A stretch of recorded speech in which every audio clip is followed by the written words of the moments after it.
It was a dark and stormy night when Sarah decided to take a shortcut through the old churchyard on her way home from work. As she hurried through the ancient graveyard, she felt a shiver run down her spine. The headstone seemed to loom over her, casting long shadows in the flickering light of the street lamps. As she passed the old church, she heard sounds of choirs singing hymns. Curiosity got the better of her, and she peered through the stained glass windows. To her surprise, she saw a group of people dressed in old-fashioned robes standing around an altar in the nave. Sarah couldn't resist the temptation to investigate, so she pushed open the door and slipped inside. The air was musty and damp, and the sound of the rain echoed through the empty church. But as she made her way towards the altar, she began to feel a sense of unease. Suddenly, she saw movement out of the corner of her eye. She turned to see a figure shrouded in the darkness standing in the shadows. As she tried to make out who it was, the figure stepped forward into the light.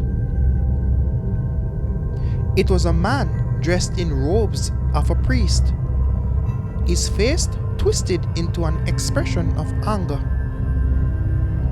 He raised a hand and pointed at Sarah, his eyes glowing with a mystical light.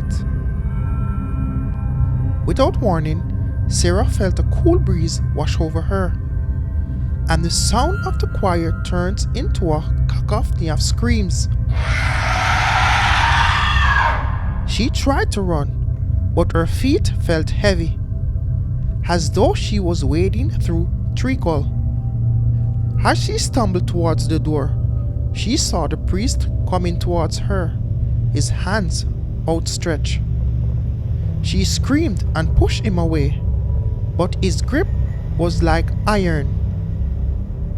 She felt him pulling her towards the altar, where the others were waiting. Sarah tried to fight them off, but their grip was too strong. They dragged her to the ground, and she felt cold fingers closing around her neck.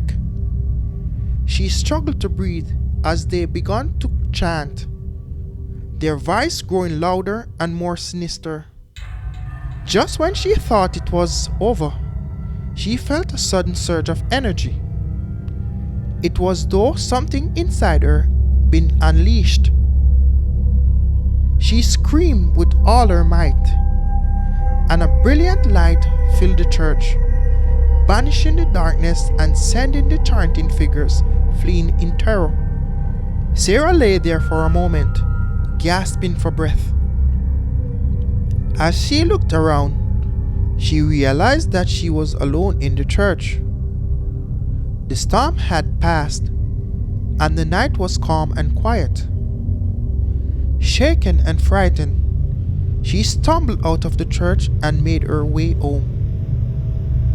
For weeks afterward, she would wake up in the middle of the night, drenched in sweat and trembling in fear. But she knew that she had faced something truly terrifying that night, and she had emerged victorious. From that day on, Sarah avoided the old churchyard and never walked home that way again. But whenever she saw a church or heard the sound of a choir, she couldn't help but feel a twinge of fear and remember the horror that she had faced on that dark and stormy night.